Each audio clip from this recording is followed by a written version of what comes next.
드리겠어요. 이 주보에 빠져 있는 내용입니다.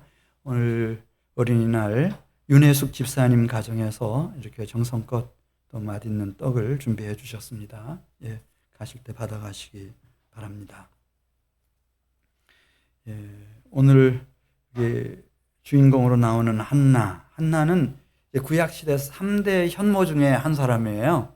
예, 그렇게 존경받고, 예, 참 모든 엄마라면 한 번쯤은 생각하고 지나갈 한나. 근데 한나가 결혼 초기에는 결혼 생활이 원만하지 못했습니다. 기쁘지도 않고 즐겁지도 않고 행복하지도 않고 참 불행했던 여인입니다. 예, 그 엘가나라고 하는 청년하고 결혼했는데 너무 허전한 거예요. 임신이 안 돼요.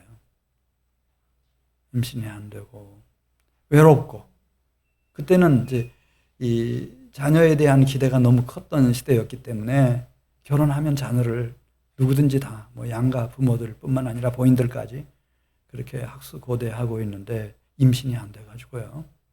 게다가 이제 엘가나가 이제 그런 이유였겠죠. 여인 하나를 더 맞아들여요. 분인나. 그러니 얼마나 이 한나의 마음이 불안했겠어요. 근심 걱정이 많았겠습니까, 여러분? 분인나가 적수였다는 거예요. 근데 이 분인나는 오자마자 얼마 안 돼서 임신이 되고 첫째 아이를 낳고 둘째 아이를 낳고 뭐 쑥쑥 낳는 거예요. 이렇게 아기를 잘 낳은 이 분인나가 오늘 본문에 있는 말씀을 보면은 이 한나를 무시하고 멸시하고 정신적으로 괴롭히고 학대하고 너무너무 매일 사는 것이 고통이었다는 겁니다. 눈물로 세월을 보냈습니다. 분노가 치밀어 올라가지고 이제 어느 순간에 이 한나가 생각해 보는 거예요. 이렇게 내가 언제까지 갈 수 있을까? 미치든지 죽든지 하겠다. 이건 사는 게 아니다. 그런 결론에 도달하게 되었습니다. 그래서 마지막으로 이제 우리 오늘 본문 말씀 사무엘상 1장 10절에 있는 말씀을 보면은 만군의 여호와, 조상적부터 섬겨온 천지 만물을 창조하셨다고 하는 만군의 여호와, 전능하신 하나님을 말할 때 이스라엘 백성들은 만군의 여호와 그렇게 말하는데, 만군의 여호와 하나님을 찾고 기도로 그 하나님과 결판을 내기로 결심하는 겁니다. 오늘 10절 말씀 보겠습니다. 그래서 그의 기도는 통곡의 기도였습니다. 그냥 뭐 중언부언하는 기도, 뭐 응답이 있어도 그만 없어도 그만 그런 기도가 아니고 10절 말씀, 한나가 마음이 괴로워서 여호와께 기도하고 통곡하며 서원을 합니다. 이 서원 기도가 이제 구약 시대에 보면은 몇 번 나오는데요. 사느냐 죽느냐 하는 기로에서, 예를 들어서 아브라함이 형 에서의 칼날을 피해가지고 도망치죠. 근데 안전하게 외가까지 갈 수 있을지, 중간에서 살해될지 보장이 없어요. 또 거기 간다 해도 자기가 안전하게 이렇게 먹고 살 수 있는 건지. 그래서 그때 이제 야곱이 서원 기도를 하죠. 하나님, 저를 안전하게 지켜주시고 제가 이렇게 도망치는 그곳에서 하나님 먹을 것 주시고 입을 것 주시고, 그리고 언젠가 안전하게 훗날에라도 부모가 살고 있는 고향 산천으로 돌아올 수 있게만 해주신다면 제가 하나님께 이 세 가지 약속을 드립니다. 이 세 가지 서원을 드립니다. 그 서원 기도 드려요. 또 요나라고 하는 하나님의 종이 있었어요. 근데 뭐 이름만 하나님의 종이지 그냥 워낙 똑똑한 사람이에요. 너무 생각이 많아요. 그리고 자기 고집대로 하다 보니까 어느 순간에 바다에 던져지는 것을 그는 온몸으로 느꼈고, 뭔 큰 짐승 같은 것이 와서 덥석 삼켰는데 큰 물고기였어요. 뱃속에 들어갔는데 아직 이 의식은 살아있었어요. 그 스올 같은 물고기 뱃속에서 요나가 드리는 기도가 서원 기도였다는 거예요. 하나님 앞에 서원을 했대요. 하나님, 저를 한 번만 살려주시면은 제가 이후로 사는 생애는 종말론적인 신앙을 가지고 하나님의 말씀, 그 분부를 따르는 순종하는 삶을 살겠습니다. 이게 서원 기도거든요. 서원 기도를 드려요. 하나님, 저에게 아들을 주십시오. 아들을 주시면은 제가 이 아들을 평생에 머리에 삭도를 대지 않는 그 나실인의 서원으로 하나님께 영원히 바치겠습니다. 그렇게 서원 기도를 드려요. 네. 그 기도를 드리는 모습이 이제 12절에 나오네요. 12절.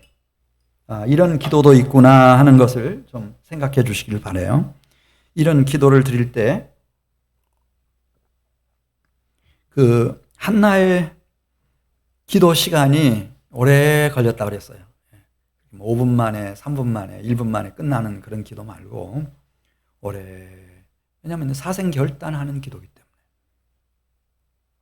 그러면서 이런 절실한 기도는, 이런 통곡의 기도는 깊어지죠.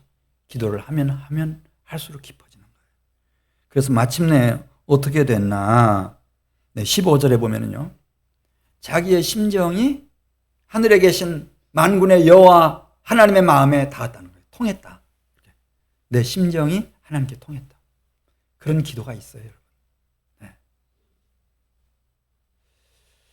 우리 사랑하는 성도 여러분들이 막 너무나 이 세상 일에 골몰해가지고 그렇게 바쁘게 힘들게 그렇게 살지 마시고, 너무너무 힘들 때는 한나를 좀 생각해 주시길 바라요. 그리고 하나님 앞에 나와서 간절히 기도하면은 그 기도가 깊어지죠. 깊어집니다.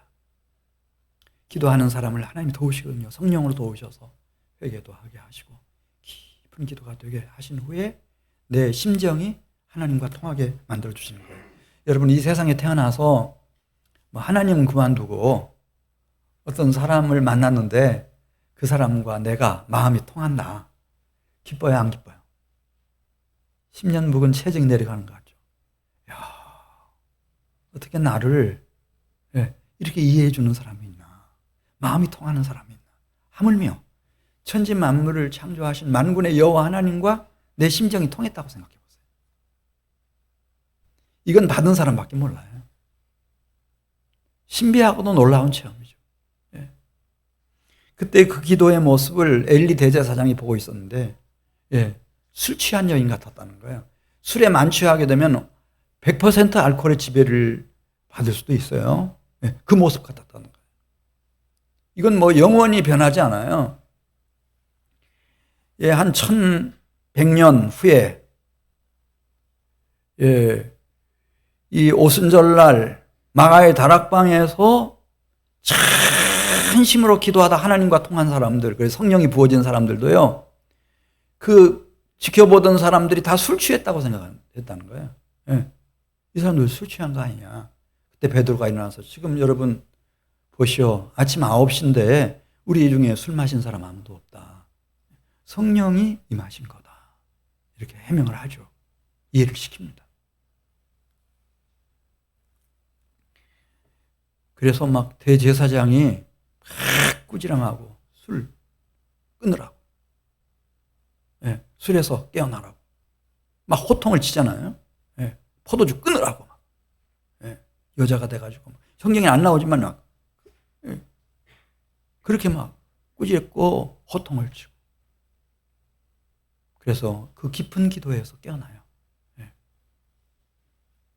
깨어나가지고 자초지종을 다 엘리 제사장에게 얘기해 주죠. 한번 우리 15절 말씀 보겠습니다. 15절 중반절. 나는 마음이 슬픈 여자라. 포도주나 독주를 마신 것이 아니요 여호와 앞에 내 심정을 통한 것 뿐이오니 당신의 여종을 악한 여자로 여기지 마옵소서. 내가 지금까지 말한 것은 나의 원통함과 격분됨이 많기 때문입니다. 내가 너무 슬프고 너무 원통하고 분노가 삼켜버릴 것 같은, 나를 미치게 하는 그런 세월을 살아왔다는 거예요. 그래서 내 마음을 하나님께 통했다. 하나님께 올려드렸다. 그 얘기를 듣고서 엘리가 말합니다. 그래, 그럼 평안히 가라. 이스라엘의 하나님이 내가 기도하여 구한 것을 허락하시기를 원하노라. 그 말을 듣자마자 이렇게 화답합니다. 한나가요, 당신의 여종이 당신께 은혜 있기를 원하나이다. 네. 그 순간부터였어요. 신비한 변화가 일어난 거예요. 한나의 얼굴에 다시는 근심빛이 없었다고 그랬어요. 이 기도라는 게 어설픈 기도 말고 제대로 이 깊은 기도, 하나님과 마음이 통하는, 내 심정을 통하는 그런 기도, 그런 기도를 드리고 나면 알아요. 내 속에 있는 영이, 아, 내 기도가 하나님께 상달이 됐구나. 그리고 이런 확신과 평안이 몰려옵니다. 무엇이든지 기도하고 구하는 것은 받은 줄로 믿으라. 그리하면 너희에게 그대로 되리라. 소망이, 하나님이 새로운 일을 시작하시겠구나. 그런 소망과 그런 확신과 그런 평화가 확 밀려오니까, 민물처럼 밀려오니까 얼굴에서 이 수심이, 근심빛이 다 사라지고 얼마나 이 몸도 상쾌하고 가뿐해졌는지, 그리고 얼마 안 있어서 임신이 되는 거예요. 양병모 교수님 우리 교회 왔다 가셨잖아요. 그분 와이프가 약사인데 부산에서 고속터미널 옆에서 할 때 약국이 너무 잘 됐다는 거예요. 쉴 시간도 없이 얼마나 열심히 하는지 임신이 안 돼가지고 온갖 방법을 다 시도해도 안 되고, 그런데 자녀가 없고 하니까 우리가 이건 아니다. 우리가 돈 벌기 위해서 이 세상에 태어났는가? 주의 종이 되자. 그래서 딱 결단하고 미국으로 유학 떠나고, 이제 아내는 미국으로 유학 갔으니까 남편이 공부하고 집에서 이제 경건의 시간 가지고 말씀 묵상하고, 그러면서 은혜를 받았다는 거예요. 마음이 상쾌해지고 말이죠. 가뿐해지고 몸이. 그러면서 임신이 돼가지고 쌍둥이를 낳아서 그 아이들을 잘 키워서 이제 그 다음에 생략하겠어요. 이제 언젠가 한국에 돌아오겠죠. 여기 사무엘상 1장 20절에 있는 말씀 보면, 그래, 한나가 임신이 됐어요. 아들이 태어났습니다. 아들의 이름을 뭐라고 질까? 사무엘, 기도했다, 그런 뜻입니다. 기도의 응답으로 하나님이 주신 아들이다, 그런 뜻입니다. 사무엘. 사무엘이라 이름하였으니 이는 내가 여호와께 그를 구하였다 함이더라. 그러니까 다른 사람이 사무엘을 부르면 사무엘은 기억하는 거예요. 우리 어머니가 기도하는 어머니였는데 하나님께서 그 기도의 통곡의 간구의 응답으로 나를 주셨다. 나는 우리 어머니의 기도의 응답이다. 이렇게. 그리고 21절 가서 보면은 이제 매년제를 드릴 때가 왔어요. 그래서 이 엘가나와 온 가족들이 실로 성소에 나가서 하나님 앞에 매년제 드리고 많은 사람들이 서원제 드리고 하는 때가 왔는데, 한나가 남편에게 얘기합니다. 나는 이번에 올라가지 않겠다고, 성소로. 그러면서 그 이유를 설명을 해요. 하나님이 내 기도를 들으시고 이 사무엘을 주셨는데, 이 사무엘을 잘 키워서 젖을 떼는 날, 나는 하나님께 서원한 서원의 약속을 지키기 위해서 이 아이를 데리고 올라가서 하나님 앞에 서원 제사를 드리고 그 장소에서 이 아이를 하나님 앞에 바치겠다고, 드리겠다고, 하나님의 종으로 드리겠다고. 그러면 이 이스라엘 백성들은 민수기 30장 8절에 나와 있는 것처럼 이런 중요한 문제들은 그냥 한쪽에서 마음대로 결정할 수 있는 게 아니었어요. 아내가 그런 결정을 했다 하더라도 남편이 무슨 그런 소리를 하고 있는가. 예. 반대하면은 이 서원과 결심은 얼마든지 무효된다고 그랬고, 이런 맹세를 한 아내의 서원은 하나님께서 용서해 주신다 그랬어요. 그런데 이 엘가나가 아주 경건한 사람이었던 것으로 보입니다. 23절 가서 보면은 그렇게 하나님과 서원을 했다고 할 것 같으면은 그대의 서원에 좋은 대로 하시라. 젖대기까지 기다렸다가 주님이 말씀하신 대로 그대가 지금 나에게 들려준 대로 되기를 나는 기도하겠다. 그래서 이 여인이 더욱 분발해서 이 아들 사무엘을 양육합니다. 젖될 때까지. 어떤 심령으로 양육했을까? 예. 아므람 요게벳처럼 했을 겁니다. 젖되면은 이 아이가 이제 궁중으로 갑니다. 공주의 아들로 입양이 될 겁니다.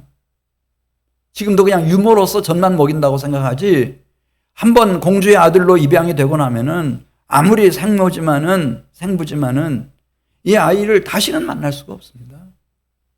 어떻게 그 평민도 아닌 히브리 노예가 왕궁에 찾아 들어간단 말입니까? 그 기간 동안 요게벳이 이 모세를 어떻게 키웠을까? 눈물이 마르지 않았을 겁니다. 어머니의 눈에서 그 뜨거운 눈물이 아이의 볼을 항상 적셨을 거예요. 그러나 어머니가 모세를 위해서 기도하는 소리를 들으면서 깨어나고 기도하는 소리를 들으면서 잠들었을 거예요. 이 아이가 알아듣는지 못 알아듣는지 모르지만은 주의 교양과 훈계로 온 마음과 정성을 다해서 이 아이를 양육했을 겁니다. 아비들아, 너희 자녀를 노엽게 하지 말고 오직 주의 교훈과 훈계로 양육하라. 그래서 영적인 자녀로 세워라. 이거 대단히 중요한 얘기입니다. 저희 아들이 있었는데 걔가 초등학교 들어갔어요. 어느 날 막 시험지를 흔들면서 와요. 막 그 초등학교에서 나올 때부터 흔들고 나왔을 거예요. 그리고 갈마동 1389번지에 있을 때니까 우리 사택까지 올라오려면 1층에서부터 4층까지 올라가야 돼, 계단으로. 밑에 아마 다른 교우들이 봤을 수도 있어요. 그렇게 흔들면서 와가지고 제 책상 위에 딱 올려놨어요. 아, 얘가 100점 만점을 받았나 보다. 그렇게 생각을 하고 딱 보니까 80점 나왔어요. 그래서 저는 또 생각하기를, 이번 시험이 굉장히 어려웠나 보다. 그래서 물었어요. 한 30명 자기 반 학생이 되는데 80점 이상 받은 아이가 몇 명이야? 그러니까 한 20명은 넘을걸요? 그러는 거예요. 네. 그런데도 자기 딴에는 그게 높은 점수예요, 자기한테는. 그게 실망을 크게 했죠. 야, 이래가지고 이거 어떡하나.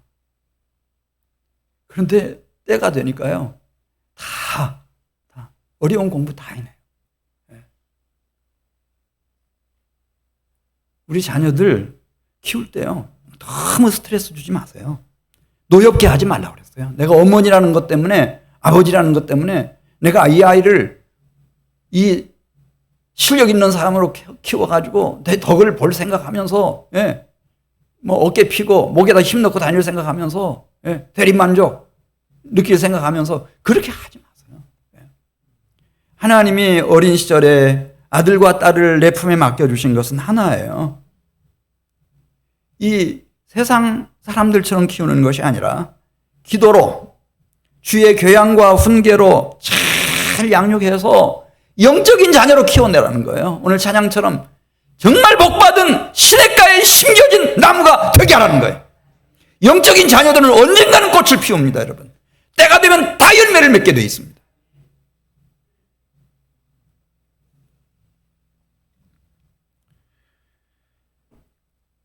시간이 지났어요. 24절 말씀 보겠어요. 젖을 떼게 되었습니다. 젖을 떼던 날, 실로에 있는 성소로 올라갑니다. 하나님과 맺은 언약. 이 서원제를 드리기 위해서 수소 3마리, 그 중에 한 마리는 서원제로, 2마리는 화목제물로, 그리고 소재물로 밀가루 한 에바, 그리고 전제로 포도주 한 가죽 부대. 예, 아직 이제 막 젖됐으니까 아이가 어리다 그랬습니다. 데려갔습니다. 데려가서 대제사장에게 25절 이하에 보면 신고를 합니다. 자기가 누군지 얘기합니다. 나는 여기서 내 주 당신 곁에 서서 여호와께 기도하던 그 여자입니다. 아마 성경에 생략되어 있지만은 엘리가 너무 바쁘고 나이가 많아가지고 잘 기억을 못하면 얘기했겠죠. 그때 제사장께서 나를 술 취한 줄 알고 술을 끊으라고 막 꾸지람 하시고 포도주 끊으라고 막 책망하던, 크게 책망하던 그 여인입니다. 그때 제가 이곳에서 드린 기도는 서원 기도였습니다. 얘기하는 거예요. 만군의 여호와 하나님이 능력 많으시니까 아들을 주시면은 제가 이 아들을 하나님께 나실인의 서원으로 바치겠습니다. 나실인의 서원도 뭐 한 달짜리도 있고 6개월짜리도 있고 1년짜리도 있지만 그거 아니고 평생 침례 요한처럼 나사렛 예수처럼 평생 바치겠습니다. 기도했는데 하나님이 저의 기도를 들으셔서 이 아이를 주셨습니다. 그러니까 그 성령의 감동을 받은 한나가 한 얘기는 그냥 한 얘기가 아니었어요. 엘리 제사장에게 은혜를 제가 잊기를 원합니다. 그 다 의미가 있는 얘기였어요. 한나의 입술로 한 얘기가. 그래서 하나님 앞에 바치기로 서원한 대로 이 아이를 하나님의 종으로 드리려고 합니다. 받아주십시오. 자, 우리 28절. 그러므로 나도 그를 여호와께 드리되 그의 평생을 여호와께 드리나이다 하고 그 순간이었어요. 이 나이 어린 사무엘의 모습을 보십시오. 보통 아이들 같으면은 만일 그 말을 알아들었다면은 거기서 막 울고 막 난리를 피웠을 거예요. 그런데 사무엘은요, 그가 거기서 여호와께 경배하니라. 은혜를 받은 거예요. 그 어린 사무엘이 어머니의 눈물의 기도가 헛되지 않고 주의 교양과 훈계로 양육하는 것이 헛되지 않아서 어머니의 마음이 그대로, 신앙이, 영성이 그대로 흘러들어간 거예요. 경배 드리는 거예요. 경배. 예수님도 아직 유년 시절이었을 때 부모님하고 같이 예루살렘 성전에 간 일이 있어요. 성전이 너무 좋아요. 하나님 아버지 집 같았어요. 그 시간이 얼마나 빨리 지나가는지, 심지어 모친 마리아와 요셉이 고향으로 떠난 줄도 몰랐어요. 그들이 돌아와가지고 왜 여기서 뭐하고 있느냐고 책망할 때 오히려 아기 예수는 그 12살 때죠. 내가 내 아버지 집에 있어야 될 줄을 알지 못하셨습니까? 그렇게 말해요. 그렇게 좋아하는 거예요. 이게 사무엘의 마음이었어요. 성서가 너무 좋은 거예요. 은혜 받고 나니까 이 어린 사무엘이. 마태복음 21장 16절에도 어린 아기와 젖먹이들의 입에서 나오는 찬미를 온전하게 하셨나이다. 그런 말씀이 있는데요. 꼭 성인이 되고 뭐 장년이 되고 노년이 돼야 하나님의 일꾼 된다는 생각, 그 선입관이에요. 거기서부터 벗어나세요.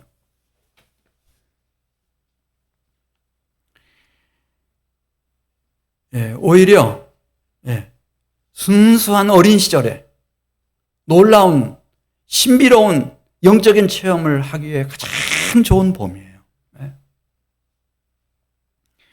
디모데후서 1장에 보면 이방의 대사도 바울이 이제 그 어려운 사역들을 감당하고 또 이제 지나가는 동안에 힘든 때가 얼마나 많았겠어요. 그럼에도 불구하고 디모데후서 1장 3절 그 젊은 청년만 생각하면 그렇게 감사가 막 솟구치는 거예요. 하나님께 찬양하고 감사드리고, 그리고 아무리 이렇게 우울하고 기진맥진이 되어 있는 상태에서도 그 청년만 만나면 막 기쁨이 막 샘물처럼 솟구치는 거예요. 너 보기를 원하면 내 기쁨이 가득하게 하려 함이니. 그가 누구죠? 디모데. 왜 그렇게 디모데는 감사의 찬양거리였고 그렇게 이방의 대사도 바울에게 기쁨과 즐거움과 행복감을 심어주었을까? 그 디모데 속에는 믿음이 있었는데 무슨 믿음이 있었나? 거짓 없는 믿음이 있었다는 거예요. 여러분 1세기에도 거짓 없는 믿음을 가진 사람들이 많지 않았어요. 오늘날은 더 마찬가지죠. 그런데 그런 거짓 없는 믿음이 디모데 안에 있는 거예요. 얼마나 감사하고 얼마나 기쁘고 그를 보면 얼마나 행복한지. 그러면서 이렇게 말해요. 내 속에 거짓 없는 믿음이 있음을 생각함이라. 이 믿음은 갑자기 뚝 떨어진 것이 아니고 이 거짓 없는 믿음은 먼저 내 외조모 로이스 속에 있었다는 거예요. 그리고 그것이 너의 어머니 유니게 속에 흘러들어갔다는 거죠. 외조모가 디모데의 어머니의 마음과 심령 속에 이 거짓 없는 믿음을 심어줬어요. 그리고 지금은 내 외조모 로이스와 내 어머니 유니게 속에 있던 그 거짓 없는 믿음이 내 속에 있는 것을 나는 확신한다. 그렇게 말씀했어요.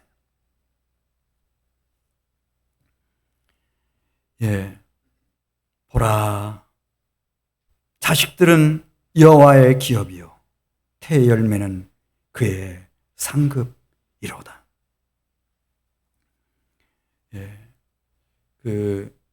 이 살아있는 참된 신앙이라고 하는 것은 갑작스럽게 그렇게 되는 것이 아니고 이렇게 한나의 마음속에 있었던 그 영적인 깊은 신앙이 그 눈물의 기도와 교양과 훈계로 그 생애를 통해서 이제 사무엘의 심령 가운데 흘러들어가는 것입니다. 자, 그러면은 우리 사무엘상 2장으로 가겠어요. 2장 가서 보면은 이 한나의 신앙은 어떤 신앙이었나? 한나는 여러 가지 시련과 고통과 어려움을 통해서 그는 진정한 기쁨과 즐거움과 행복은 오직 한 분께로부터 온다는 것을 알았어요. 그것은 누구인가? 여호와 하나님. 여호와 하나님. 우리 2장 1절 말씀 같이 보겠습니다. 한나가 기도하여 이르되 내 마음이 여호와로 말미암아 즐거워하며 내 뿔이 여호와로 말미암아 높아졌으며 내 입이 내 원수를 향하여 크게 열렸으니 이는 내가 주의 구원으로 말미암아 기뻐함이니이다. 우리 인생이 진정한 기쁨과 즐거움과 행복을 찾으려면은 그 진정한 행복의 원천이 어딘지를 알아야 되는데 그건 여호와 하나님이라는 거예요. 그걸 한나가 찾았어요. 여호와 하나님이다. 그 여호와 하나님은 사무엘상 2장 2절부터 있는 말씀을 보면 죽고 난 후에 우리를 지옥 보내느냐 천국 보내느냐 그때 관여하시는 분이 아니고 2장 2절에 있는 말씀을 보면요. 멀리 계시면서 무심하게 우리를 방관하는 그런 분이 아니고 지식의 하나님이라는 거예요. 다 보고 계시고 다 알고 계시고 우리의 행실을 말 한마디까지라도 저울로 달아보시는 정의로우신 하나님이라는 거예요. 정의로우신 하나님. 지금 내가 살아있는 동안 이 세계 안에서 이 땅 위에서 말이죠. 이런 정의로운 하나님이 계신다. 이 한나의 신앙 정신은 자기가 무슨 이렇게 신학자로서 연구해서 쓴 그런 거 아니고 자기의 인생 속에서 깊이 깨우친 그런 진리입니다. 그 하나님이 사무엘상 2장 4절 가서 보겠어요. 지금 이 세상 안에서 대제판장으로서 심판을 하세요. 심판하셔서 4절 말씀 보겠어요. 용사의 활은 꺾어버리시고 넘어진 자는 힘으로 새롭게 띠를 띄워주시는 분, 풍족하던 자들은 양식을 위하여 품을 팔게 만들어 놓으시고 줄이던 자들은 다시 줄이지 않게 해주시는 분. 전에 임신하지 못하던 한나 같은 자는 7을 낳게 해주시고 많은 자녀를 둔 자는 쇠약하게 하시는 분. 그분은 죽이기도 하시고 살리기도 하시는 분. 오늘 하루 동안에도 얼마나 많은 영혼들이 떠나는지 몰라요. 사람들의 육신에서부터, 몸에서부터. 그리고 얼마나 많은 새로운 생명들이 일어나는지. 다 그게 하나님의 일하시는 역사입니다. 여호와는 죽이기도 하시고 살리기도 하시며 스올에 내리게도 하시고 거기에서 올리기도 하시는도다. 여호와는 가난하게도 하시고 부하게도 하시며 낮추기도 하시고 높이기도 하시는도다. 가난한 자를 진토에서 일으키시며 빈궁한 자를 거름더미에서 올리사 귀족들과 함께 앉게 하시며 영광의 자리를 차지하게 하시는도다. 자신같이 무시당하고 멸시당하고 고통과 피눈물로 세월을 흘리는 그런 외로운 여성이 어떻게 이런 아들을 낳고 또 그 아들의 그 은혜를 입을 것을 어떻게 알았겠어요? 그런 멋진 일들을 행하시는 하나님. 그분은 땅의 기둥들은 여호와의 것이라 여호와께서 세계를 그것들 위에 세우셨도다. 이 하나님 지금 살아계셔서 다 감찰하시고 심판하시고 그리고 미래를 특별히 열어가시는 하나님. 9절 말씀. 그가 그의 거룩한 자들의 발을 지키실 것이요. 동사의 시제가 미래형이죠. 미래에도 똑같다는 거죠. 악인들을 흑암 중에서 잠잠하게 하시리니 인간이 자신의 힘으로는 그분을 이길 사람이 이 땅에는 없어요. 그분의 주권 밑에 다 있는 거죠. 10절 말씀. 여호와를 대적하는 자는 산산이 깨어질 것이라 하늘에서 우레를 보내셔서 그들을 치시리로다. 실제로 있었던 일이잖아요. 자기 아들 사무엘이 대제사장이 돼가지고 선지자가 돼서 사사가 돼서 백성들을 이 미스바에 다 모이게 하고 금식기도 하고 하나님 앞에 번제를 드릴 때 블레셋 사람들이 쳐들어왔잖아요.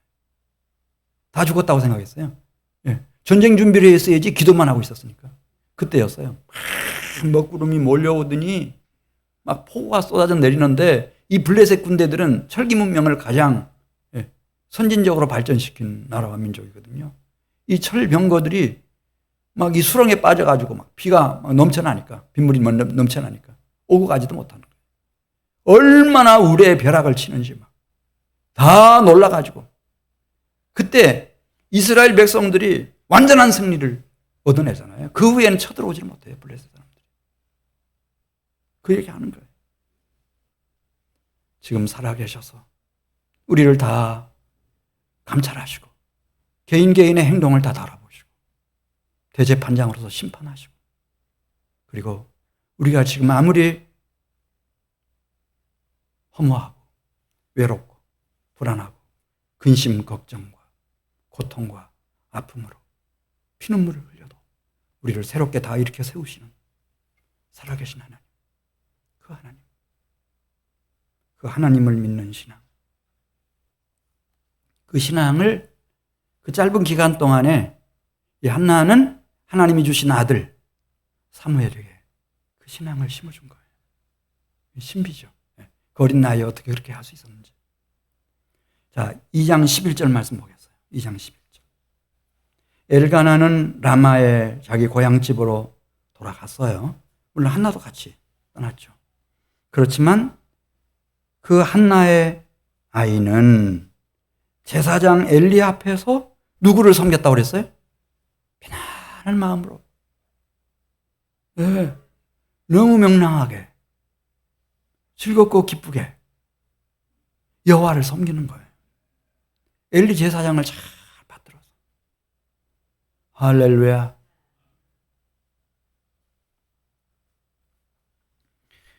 그래 기적만 같았을 거예요. 한나가 18절 말씀 보겠어요.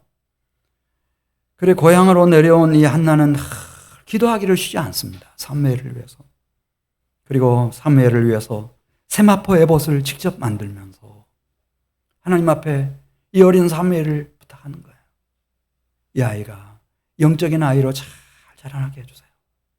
하나님이 쓰실 만한 귀한 종이 되게 해주세요. 그래서 이 절기를 당하면은 남편 엘가나와 같이 올라가가지고 새로 정성껏 예쁘게 지은 에봇을 입혀줍니다. 환하게 웃으면서 너무 자랑스럽게 생각하는 거예요. 어린 사무엘이 그 어머니의 표정, 눈빛, 그 마음 다 느껴요. 다 느껴. 아, 내가 지금 있어야 할 곳에 이렇게 있는 것에 대해서 어머니가, 아버지가 너무 기뻐하시는구나. 만족해 하시는구나. 행복해 하시는구나.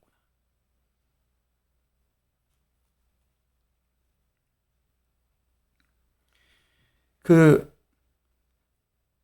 성소에서 자라가는 사무엘의 모습이 26절에 나와요. 어떻게 자랐는지 한번 보시겠습니다. 26절, 아이 사무엘이 점점 자라매 여호와와 사람들에게 은총을 더욱 받더라.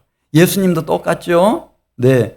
누가복음 2장 52절에 보면 그 유년 시절, 어린 시절에 예수님 모습이 나와요. 예수는 지혜와 키가 자라가며 하나님과 사람에게 더욱 사랑스러워 가시더라. 그런데 안타깝게도 여기 엘리와 그 아들들 얘기가 12절에 나와요. 엘리는 단순한 대제사장은 아니고 그 시대적인 배경이나 문맥을 보면은 그는 최고 권력자, 사사였을 것으로 저는 그렇게 생각합니다.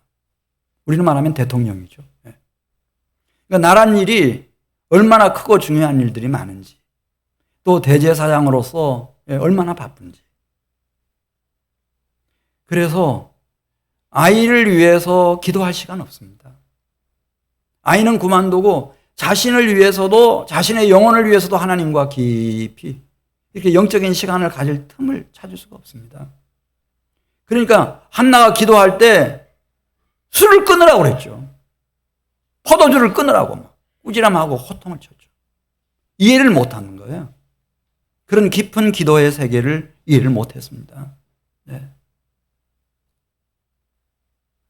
그러니 12절에 있는 말씀을 보면은 엘리 대제사장은 자식들에게 여호와 하나님을 가르칠 수 있는 기회를 얻지를 못했어요.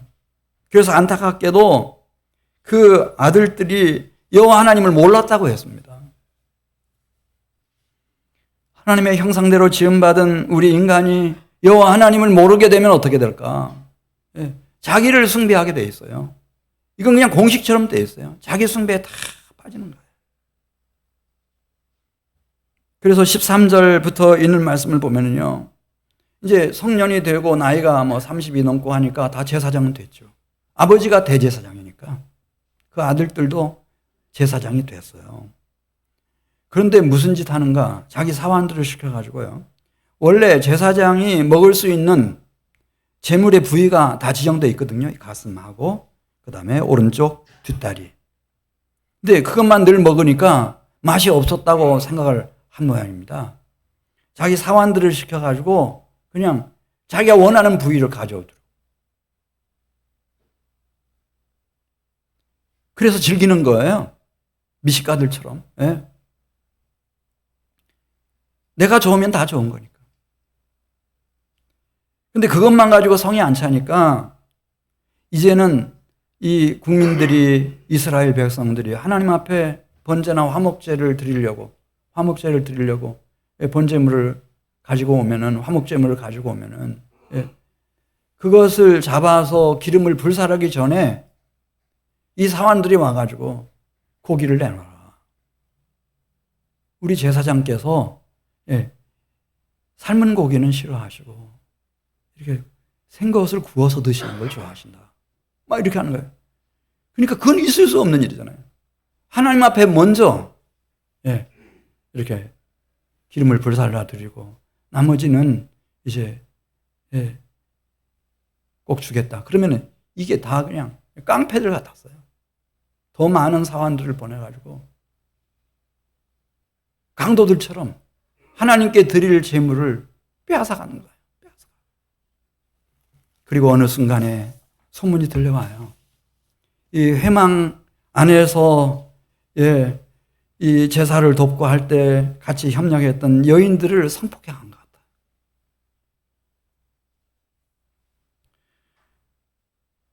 그 소리를 들은 엘리가 이 아이들에게, 자기 자식들에게 꾸지람을 해보지만은, 그러나 시간이 너무 늦었어요. 우리 6절 말씀, 잠언 22장 6절, 잠언 22장 6절, 마땅히 행할 길을 아이에게 가르치라. 그리하면 늙어도 그것을 떠나지 아니하리라 하는 말씀이 있는데, 이게 다 특별히 영적인 신앙교육은 어릴 때여야 되거든요. 예를 들어 출애굽한 이스라엘 백성들이 기성세대는 광야에서 다 죽어요. 약속의 땅에 못 들어갑니다. 정말 어린아이 같은 심정으로 하나님을 사랑하고 순종했던 여호수아 갈렙 외에는 다 죽습니다. 그래서 다시 태어난 신세대만 들어가는 겁니다. 우리 사무엘상 2장 22절 말씀 같이 봅니다. 엘리가 매우 늙었더니 그의 아들들이 온 이스라엘에게 행한 모든 일과 회막문에서 수종드는 여인들과 동침하였음을 듣고 그들에게 이르되 너희가 어찌하여 이런 일을 하느냐. 내가 너희의 악행을 이 모든 사람에게서 듣노라. 꾸지람하지만은 이들이 떠나올 수가 없는 거예요. 강력한 관성의 법칙처럼 지금까지 이들이 어려서 다 성인이 되고 제사장이 될 때까지 살아온 방식이 있기 때문에 이걸 깨고 나올 수가 없는 거예요. 결국 어떻게 끝나나 사무엘상 4장 10절에 보면 블레셋 나라가 쳐들어와요. 그때 하나님께서 이 엘리와 그 자식들과 함께 하지 않습니다. 그 전쟁에서 순식간에 이스라엘 보병 3만 명이 엎드려져서 전사합니다. 부상자는 얼마나 많았겠어요? 하나님의 괴는 블레셋 사람들에게 약탈당합니다. 그 괴를 메고 있던 두 아들 홈니와 비느하스는 그 자리에서 살해당합니다. 그 충격적인 소식을 들은 엘리 대제사장은 의자에 앉아 있다가 거꾸러져서 목이 부러져서 죽습니다. 비느하스의 아내도 출산하다가 그 충격의 소식을 듣고 죽고 맙니다. 그렇게 끝나는 겁니다. 그래서 사무엘상 2장 30절에서 한나는 이렇게 썼습니다. 여호와 하나님의 말씀입니다. 나를 존중히 여기는 자를 내가 존중히 여기고 나를 멸시하는 자를 내가 경멸하리라. 만일 하나님이 우리에게 주신 아들, 딸들이 정말 요게벳처럼, 한나처럼, 엘리사벳처럼 어머니의 눈물의 기도, 주의 교양과 훈계 속에서 영적인 자녀로 살아나면 어떻게 될까? 그렇게 자라나면 어떻게 될까? 사무엘상 3장 19절 이하에서 기도하기를 즐겨하는 거예요. 그러다 보니까 어머니 한나가 하나님과 심정을 통한 것처럼 사무엘도, 어린 사무엘도 어느 순간에 하나님과 마음이 통하는 기도를 할 수 있는 사람이 되었습니다. 그리고 하나님께서 말씀을 주시는 거예요.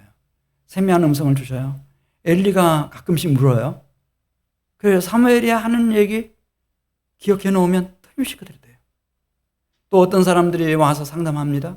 같이 기도하고 응답이 이겁니다. 이렇게 사무엘이 알려주었어요? 그러면 그대로 이루어지는 거예요. 그래서 이렇게 썼습니다. 사무엘이 자라매 여호와께서 사무엘과 함께 계셔서 그의 말이 하나도 땅에 떨어지지 않게 하시니 단에서부터 브엘세바까지 온 이스라엘이 사무엘은 여호와의 선지자로 세우심을 입은 줄을 알았더라. 이 시대에 하나님이 우리의 선지자로 누구를 세웠다? 사무엘을 세웠다. 다 사무엘은 우리의 선지자다. 그렇게 다 권위를 인정하게 됐다는 거예요.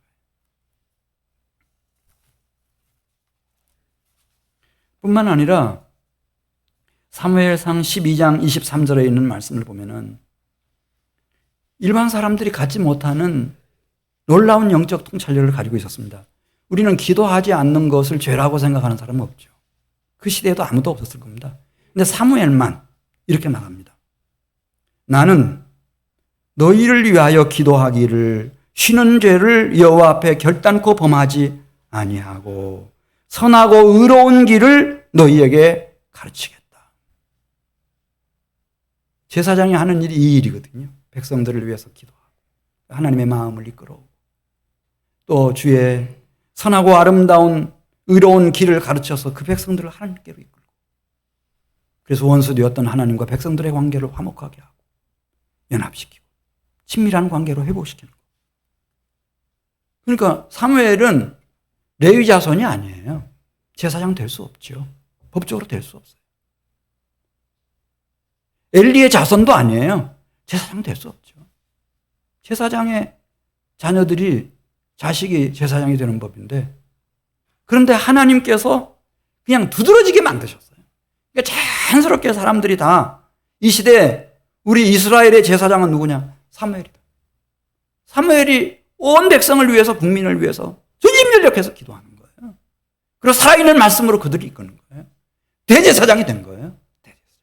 이 일을 거는 사람 한 사람도 없었어요. 그리고 사무엘상 7장 15절에 있는 말씀 보면 사무엘이 사는 날 동안에 이스라엘을 다스렸다고 그랬어요. 이 다스리는 걸 사사라고 그러거든요. 최고의 사사였어요. 사사시대 전체를 통틀어서 가장 뛰어난 사사였어요. 큰 지도자죠. 네.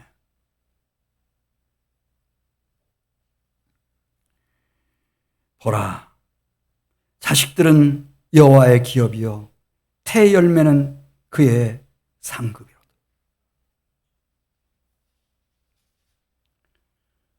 솔로몬이 쓴 시가 시편에 전해지는데 솔로몬은 전 이스라엘 역사 속에서 가장 지혜롭고 유능한 왕이었습니다. 여러분,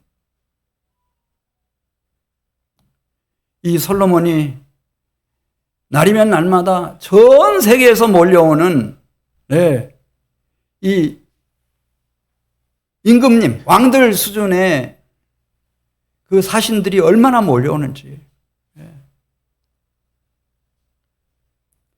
너무너무 바쁜 60까지 살았는데 시간을 보냈습니다.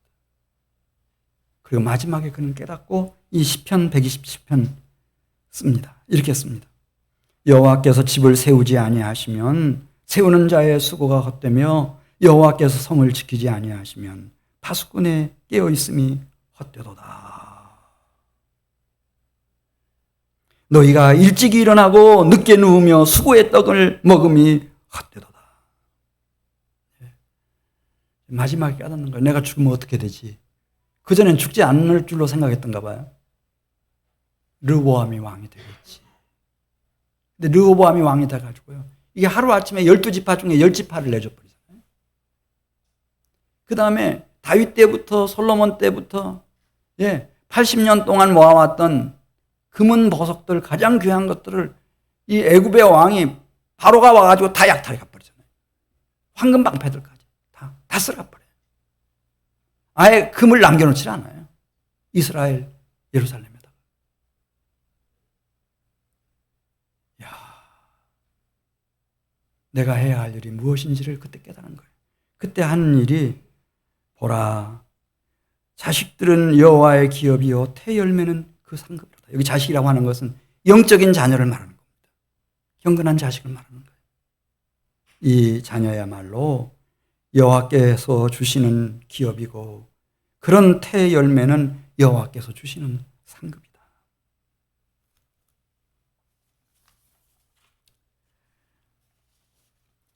한 번은 이런 생각을 가진 부모님들이 예수님 찾아왔잖아요.